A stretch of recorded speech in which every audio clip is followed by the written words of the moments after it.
I was born in 1960 when communism in Czechoslovakia was turning for better from its dozen bloodiest years. But my family, especially my father, suffered from physical liquidation of his brother Ján.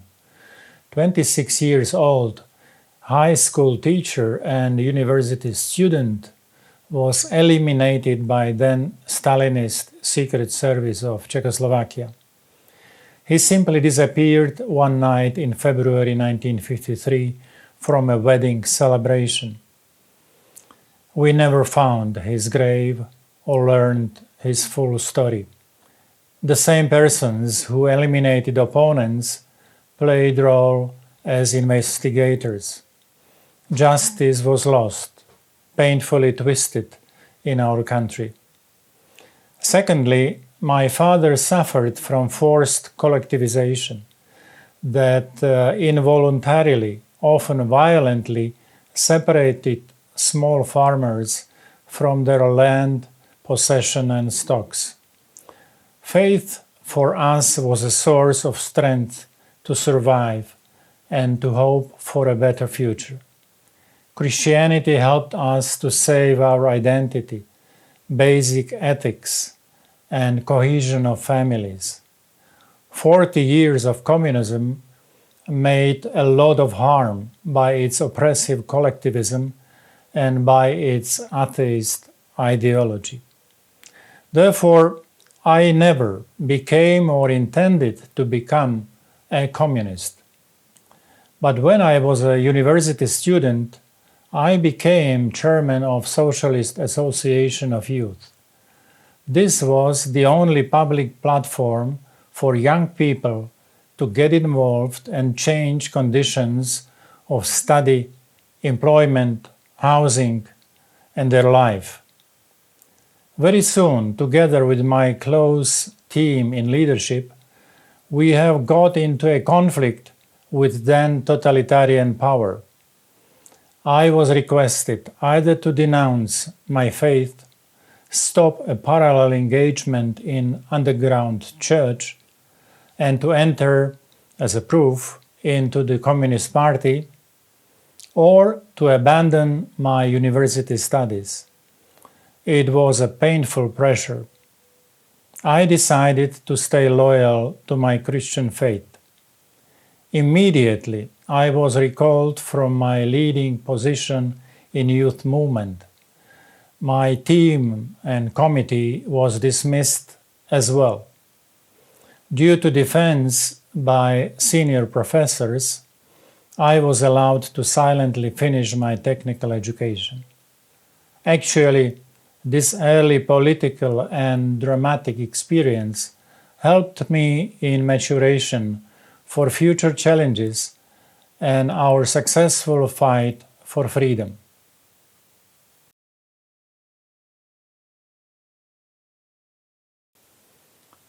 The most significant resistance against totalitarian regime was represented by Christian churches. The largest one was and remains Catholic one.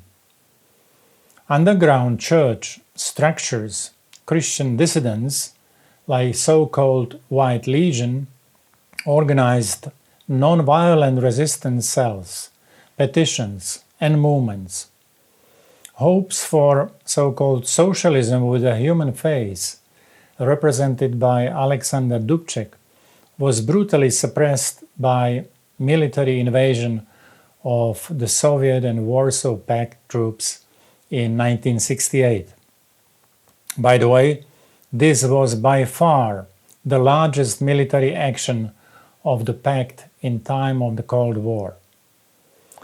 Beginning or outbreak of the Velvet Revolution came with a candle manifestation, a peaceful prayer gathering of 1,000 peaceful citizens requesting religious and civil rights on March 25th in 1988. Pope John Paul II, from our region, was an extraordinary inspirator of an uncontestable courage for a spiritual and moral revolution. Constructive and committed US President Ronald Reagan was not only pressing and compelling with Empire of Evil, but working constructively with the new Soviet leader Mikhail Gorbachev. And this man deserves a gratitude as well, as he refused to use military force against Soviet satellites. His objectives on so-called glasnost and perestroika revitalized civil movements in Central Europe. Communist regime understood that the only way out is a non-violent transfer of power and democratic free elections. These times and events were simply exciting.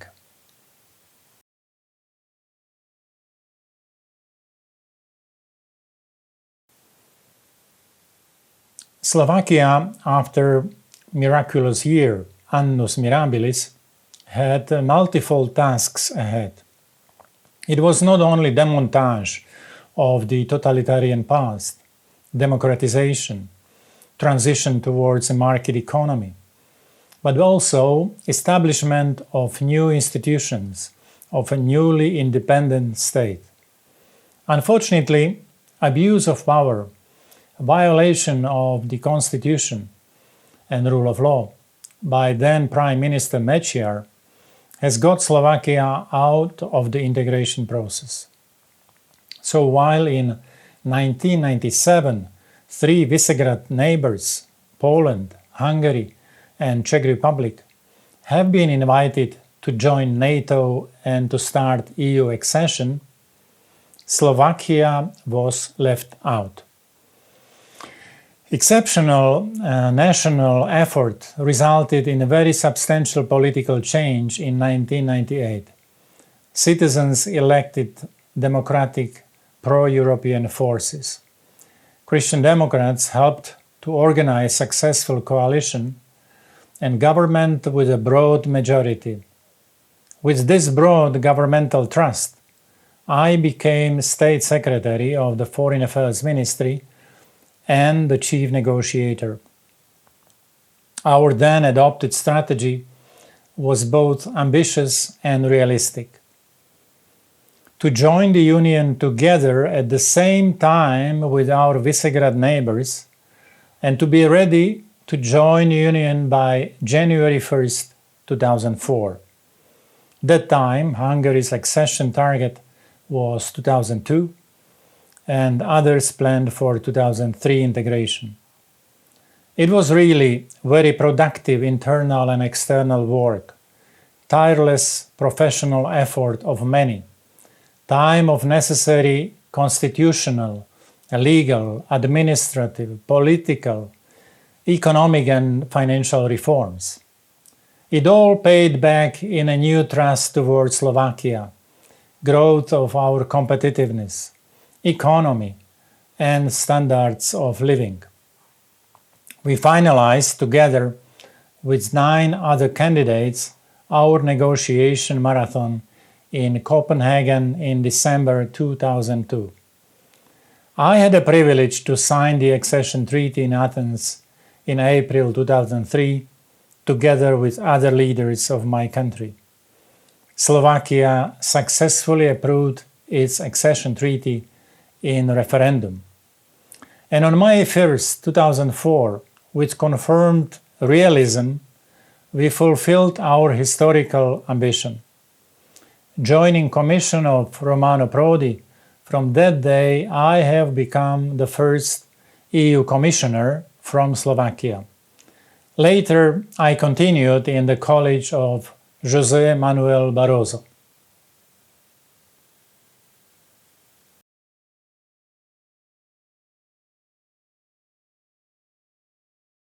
I have learned about Robert Schuman, father of Europe, only after collapse of communism, after 1989.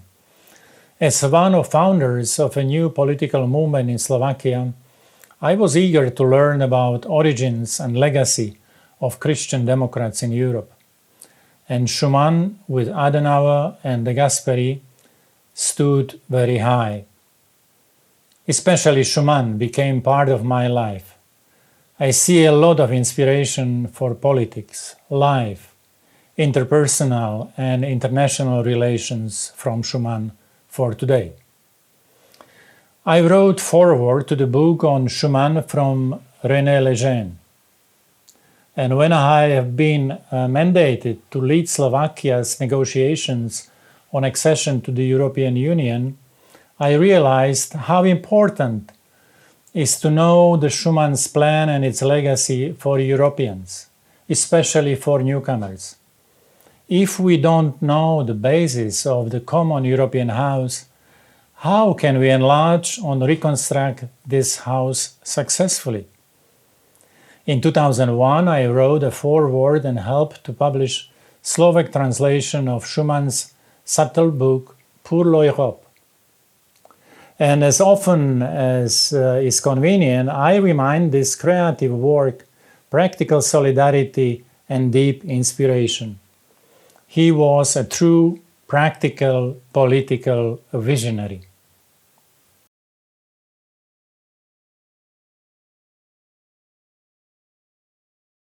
At the occasion of Schumann's Day in 2016, I became the first ever special envoy for promotion of freedom of religion or belief outside the European Union. It was a very important decision of the Commission President, Jean-Claude Juncker, as a response to mass atrocities of religious and ethnic minorities in Iraq and Syria committed by militants and terrorists of the ISIS. Migration crisis in Europe was calling for action against the roots of the problem.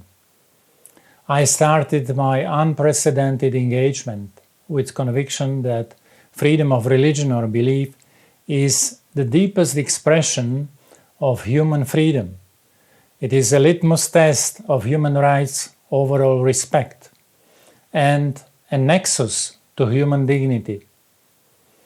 With few colleagues from DG Development in the Commission and in cooperation with the European External Action Service, we prepared and realized 18 missions to various countries like Pakistan, United Arab Emirates, Jordan, Bahrain, Egypt, Iraq, India, Vietnam, Malaysia, Burkina Faso, Senegal, Sudan, Morocco.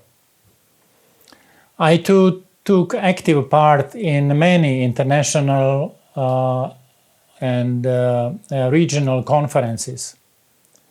With great satisfaction, I have seen that my discreet engagement helped to save lives of prisoners of conscience in Sudan, Pakistan, as already happened earlier in Iran and Cuba.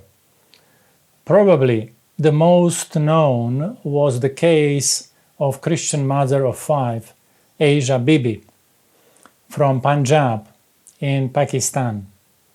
She was sentenced under blasphemy accusation to death, and with our help, she lives now, after 9 years in death row, in safe haven of Canada with her family.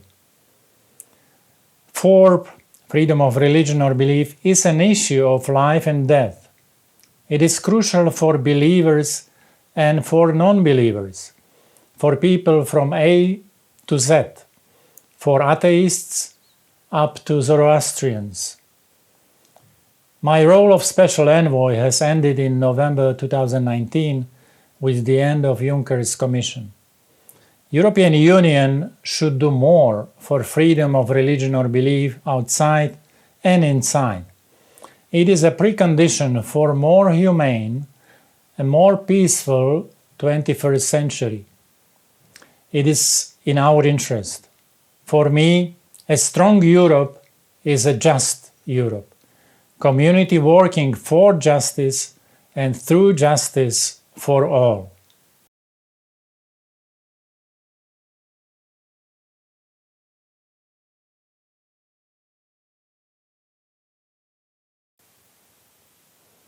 Tasteful apples are fruits of a sound tree with vital feeding roots.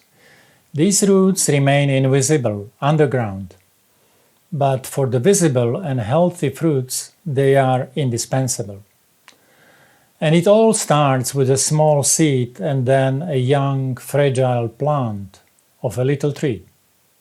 Therefore, desire for healthy fruits presuppose our care about roots and tree. Similarly, freedom and peace are very needed and important fruits of truth and justice. Freedom is a very popular phenomenon, but we should remember that freedom is a beautiful but vulnerable daughter of a wise and brave mother called truth. Because truth liberates us from illusions, lies, propaganda, or demagogy. Truth says that we all are born free and equal in dignity and rights. Respect of fundamental human rights of all is a core of modern justice. But we should remember that rights are possible only in connection with duties, with obligations. Human dignity is a source, foundational principle of my rights and my duties as well. I can claim my rights, but I must remember also my duties as husband, father, citizen, towards the other and towards community I live in, starting with my family. Peace is a fruit of justice. Therefore, if we desire a peace in 21st century, we must do more for justice in our society and among nations. Roots of truth and justice are represented by dignity of each human person with his or her inalienable and universal rights. Culture of human dignity for all requires respect and implementation of two ancient and just ethical principles: silver ethical principle and the golden one. Silver principle says, don't do unto others what you don't want others to do unto you. And golden ethical principle invites us in a positive way. Do unto others what you want others to do unto you.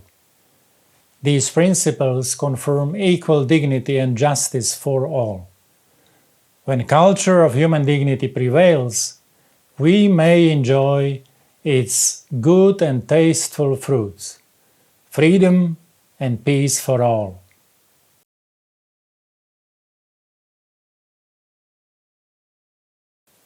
As I just said, peace is a fruit of justice.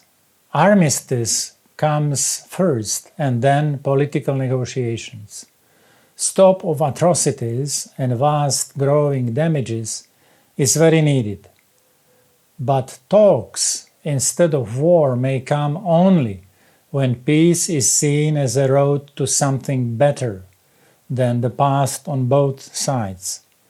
Win-win scenario is represented by a Schuman Plan number 2.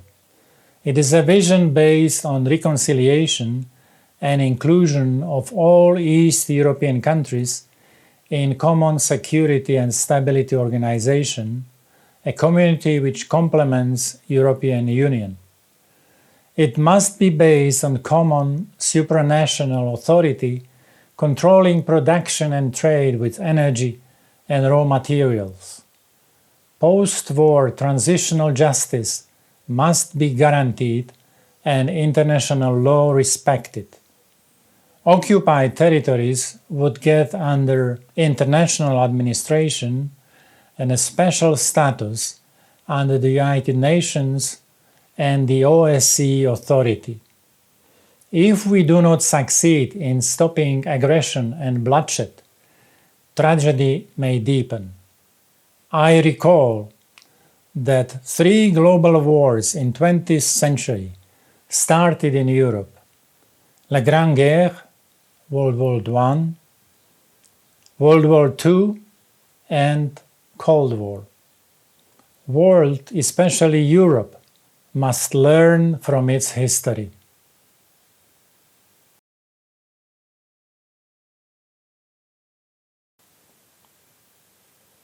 The Second World War was a major tragedy of humanity.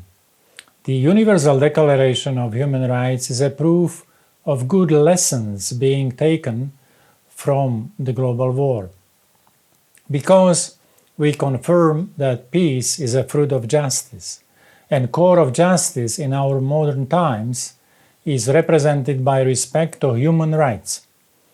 These universal rights are inalienable, fundamental rights belonging to every person, and should be respected by state and by others.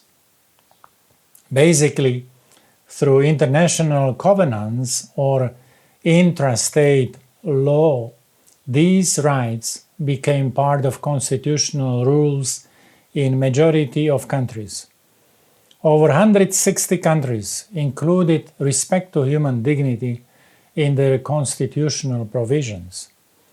But we must do our best to translate these rules and provisions into everyday life and relations among people.